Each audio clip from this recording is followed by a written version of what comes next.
팔복은 우리가 예수님을 믿고 거듭나면서 갖게 되는 내면적인 특성인데, 성령의 내주하심으로 갖게 되는 신자의 인격과 성품, 이런 것들이 교회 안에서 지속적인 말씀의 공급을 통해서 싹이 나고 또 자라게 되고 꽃이 피고 열매를 맺어서 우리가 세상에서 빛과 소금으로서 역할을 감당하게 합니다. 그 중에서 오늘은 이제 화평하게 하는 그런 마음인데요. 인간은 아담의 범죄 이후에 분열과 다툼의 역사 속에서 살아왔습니다. 어디에나 이런 분열이 있습니다. 가정 안에도 불화가 있고, 또 학교나 직장이나 또 나라에도 분열과 다툼이 있습니다. 나라와 나라끼리도 분열을 하고요. 민족들 간에, 인종들 간에, 빈부, 종교, 정치적인 그런 이념 간에도 대립과 갈등이 있습니다. 서로 죽이지 못해서 안 달라서 생기는 그런 다툼이 아닙니다. 서로 잘 지내보려고 하고 화합해야 된다라는 것을 아는데 일어나는 것들이죠. 하나님을 떠난 인간 안에 죄가 자리 잡았기 때문에 일어나는 그런 불화들입니다. 죄는 인간을 이기적으로 만듭니다. 자신은 좋은 것을 누리려고 하고 나쁜 것은 다 다른 사람들이 갖기를 바랍니다. 자신이 좋은 것을 누리기 위해서 다른 사람의 불행을 조장하거나 방관합니다. 이것이 갈등의 씨앗이 되어서 사람과 사람 사이를 갈라지게 하는 것입니다. 야고보서 4장 1절에서 이렇게 말씀합니다. 너희 중에 싸움이 어디로부터, 다툼이 어디로부터 나느냐? 너희 지체 중에서 싸우는 정욕으로부터 나는 것이 아니냐? 이와 같이 갈등과 분열이 연속되는 그 인간의 역사 속에서 계속해서 일어나게 되는데, 누가 이런 인간의 죄성을 이루고 화평을 이룰 수 있을까요? 누가 사람과 사람 사이를 화합하게 할 수 있고, 또 더 나아가서 하나님과 인간 사이에 막힌 담을 허물 수 있을까요? 이런 것들은 교육으로 되지 않습니다. 진정으로 화합하는 것은 훈련으로 되는 것이 아니고요, 자기 절제나 결단 이런 것들로 되지 않습니다. 십자가의 죽음과 부활을 통해서 인간과 하나님 사이에 막힌 담을 허신 예수 그리스도의 은혜가 진정으로 화평을 이루게 하는데요. 에베소서 2장 14절에 이렇게 말씀합니다. 그는 우리의 화평이신지라 둘로 하나를 만드사 원수된 것 곧 중간에 막힌 담을 자기 육체로 허시고. 동서가 화합하는 것, 또는 사람과 사람이 화합하는 것, 진보와 보수가 화합하는 것, 이것을 화평이라고 하지 않고 그냥 예수 그리스도를, 그는 우리의 화평이신지라 이렇게 말씀을 하시면서 예수 그리스도가 우리의 화평이다라고 그렇게 말씀을 하고 있습니다. 인간의 갈등과 불화는 사실 인간이 하나님과 그 관계가 멀어지면서 생겨났습니다. 그래서 이 땅에서 진정한 평화를 이루는 방법은 사람끼리의 관계를 회복하기 위해서 노력해서 얻어지는 것이 아니라 우리가 하나님과의 관계를 회복할 때 이루어지게 됩니다. 예수님께서는 자기 육체로 하나님과 인간 사이에 막힌 담을 허셨습니다. 그리고 인간들 사이에 있는 원수된 것도 소멸하셨습니다. 그리스도인은 이러한 예수 그리스도의 승리 안에 있는 자들이고, 그래서 우리가 그리스도를 믿게 되면 진정한 화합과 평화를 이루는 그런 존재가 될 수 있습니다. 그래서 예수님께서 오늘 본문에서 말씀하시는 거죠. 화평하게 하는 자는 복이 있다. 그들이 하나님의 아들이라 일컬음을 받을 것이다.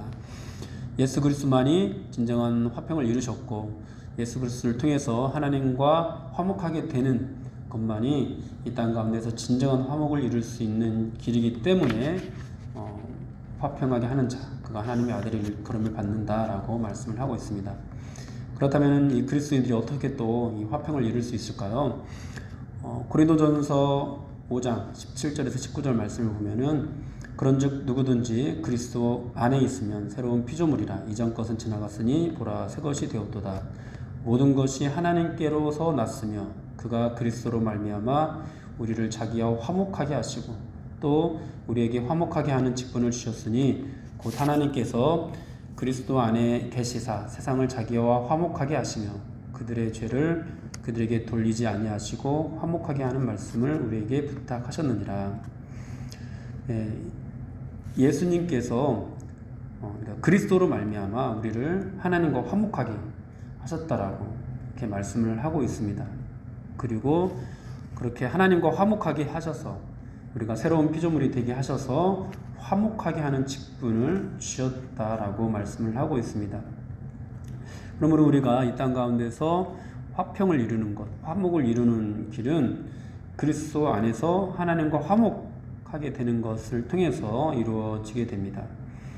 그러니까 그리스도 안에서 새로운 피조물이 된 사람은 분열과 갈등을 조장하는 그런 삶으로 나아가게 되는 것이 아니라 화목을 이루는 그런 삶으로 나아가게 된다는 거죠. 그런데 오늘날 교회는 이런 화목하게 하는 직분을 제대로 감당하고 있지 못한 것 같습니다. 교회의 신뢰도는 점점점 더 낮아지게 되었고요. 신뢰도에 대한 그런 조사를 하는 것들을 우리가 보면은 그래도 신뢰한다라는 답변이 20% 안팎에서 조사가 되고 또 신뢰하지 않는다 하는 그런 답변도 한 50% 정도 선에서 왔다 갔다 하던 것이 2017년도에 이제 51%, 신뢰하지 않는다는 답변이 51%, 그런데 이것이 2020년도에 들어서 63.9%가 되고 또 2021년도에 들어서 76%까지 이렇게 치솟게 되었습니다. 코로나 사태 이후로 교회가 더욱더 신뢰를 잃어가고 있는 그런 모습인데요. 화목하게 하는 직분을 제대로 감당하고 있다면은 우리가 이렇게 신뢰를 잃어버리는 일은 없었을 건데 그런 직분을 잘 감당하지 못하고 있으니까 아마 세상이 또 교회를 그렇게 평가하지 않는가라는 그런 생각을 하게 됩니다. 왜 교회가 신뢰를 잃어버리게 되었을까요? 교회에 다니는 사람들이 더 욕심이 많고 더 몰상식하고 자기 욕심에 따라 살았기 때문입니다. 신앙이라는 명목 아래 기도하고 더 극성맞게 자기 욕심을 채우려는 그런 모습이 세상에 비춰져서 사람들이 교회를 그렇게 평가하게 되었기 때문입니다. 왜 그렇게 되었을까요? 여러분, 결국 그렇게 된 이유, 교회가 신뢰를 잃어버리게 된 이유, 그냥 이 말씀 자체만 갖고 우리가 그냥 해석을 하자면은 예수 그리스도를 잃어버렸기 때문입니다. 교회가 예수 그리스도를 따르지 않기 때문입니다. 예수 그리스도 안에서 하나님과 화목한 그런 모습들로 우리가 살아가게 되면은 당연히 이 땅 가운데서 화목하게 하는 직분을 감당하게 되는데 자연스럽게 그렇게 되게 되는데 예수 그리스도 안에서 하나님과 화목을 잃어버리고 하나님과 화목하는 것들보다도 다른 가치들, 이 땅에서 우리가 얻고자 하는 것들을 더 추구했기 때문에 우리가 그렇게 신뢰를 잃어버리게 된 것입니다. 교회라면, 그리스도인이라면은 여러분, 우리는 어떤 상황과 형편에서도 주님을 기뻐할 수 있고 또 주님을 예배할 수 있어야 할 것입니다. 하나님께서 우리의 모든 것들을 다 가져가신다고 해도 또 우리가 우리의 모든 것들을 다 잃어버리게 된다 해도 주님을 사랑하고 주님과 동일한 모습으로 주님을 예배하고 10의 1조를 드리며 서로 사랑하고 섬길 수 있어야 할 것입니다. 그런데 우리의 기쁨이, 우리의 만족이 우리가 잘 되는 것과 많이 연결되어서 우리의 어떤 육신의 삶을 따라서 기뻐하기도 하고 슬퍼하기도 하고 또는 우리의 어떤 육신의 만족을 추구하면서 교회도 여기 갔다가 저기 갔다가 하고 이런 모습들을 많이 보이지 않나라는 그런 생각을 합니다. 사랑하는 여러분, 여러분들은 하나님과 화목하고 계십니까? 하나님과 화목할 수 있는 길은 오직 예수 그리스도 밖에 없습니다. 우리가 예수 그리스도 안에 있을 때 예수 그리스도의 그 십자가의 죽음과 부활을 통해서 우리를 살리신 그 은혜를 최고의 가치로 여길 때 그것을 진정으로 기뻐할 때 우리는 하나님과 화목할 수 있고 화목하게 하는 그런 직분을 감당할 수 있습니다. 그러므로 여러분 예수 그리스도 안에 늘 거하십시오. 세상의 다른 가치 안에서 속히 나오십시오. 그래서 예수 그리스도 안에서 하나님과 화목을 이루시고 그렇게 화목하게 하는 직분을 회복하십시오.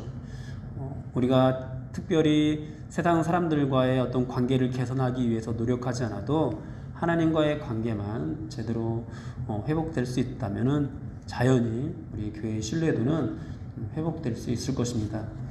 그런데 이 화목이라는 것을 우리가 생각을 할 때 또 한 가지 우리가 생각해 봐야 되는 그런 말씀이 있는데요. 마태복음 10장 34절입니다. 내가 세상에 화평을 주러 온 줄로 생각하지 말라. 화평이 아니요 검을 주러 왔노라. 예수님이 화평이라고 말씀을 하는데 또 예수님께서 화평을 주러 온 것이 아니라 검을 주러 왔다라고 말씀을 하고 있습니다. 이 말씀은 이 참된 화평이 진리가 아닌 것과 타협해서 얻어지는 것이 아니라는 그런 뜻입니다.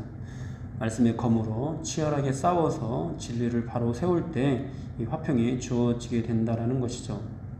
그래서 진정한 화평을 이루기 위해서 이 그리스도인은 진리가 아닌 것들과 그냥 단순하게 사람들과의 화합, 진리가 아닌 것들과 타협하면서 사람들과 화합을 추구하는 것이 화평이 아니라는 것이죠. 두루뭉술하게 막 넘어가는 것, 이것이 화평이 아니라는 것이죠. 진리에 대해서는 확고하게 우리가 그 가치를 세우면서 나아가는 것이 화평이라는 것입니다.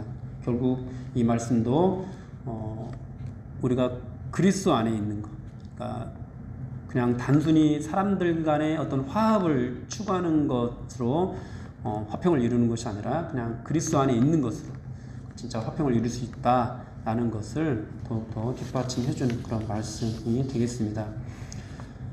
이렇게 그리스도 안에서 하나님과 화목하게 되는 것을 통해서 진리가 아닌 것들과 타협하지 않으면서 화평을 누리고 세상이 화평하게 하는 자, 그가 하나님의 아들이라 일컬음을 받게 될 것입니다. 사랑하는 여러분, 그리스도 안에 거하십시오. 하나님과 화목하십시오. 예수 그리스도를 따라서 세상의 죄를 대신 지시는 그 모습을 우리가 닮는 것으로 하나님과 화목하고 또 세상에서 진정한 화목을 이루는 그런 직분을 가진 자로 설 수 있게 되기를 주님의 이름으로 축원합니다.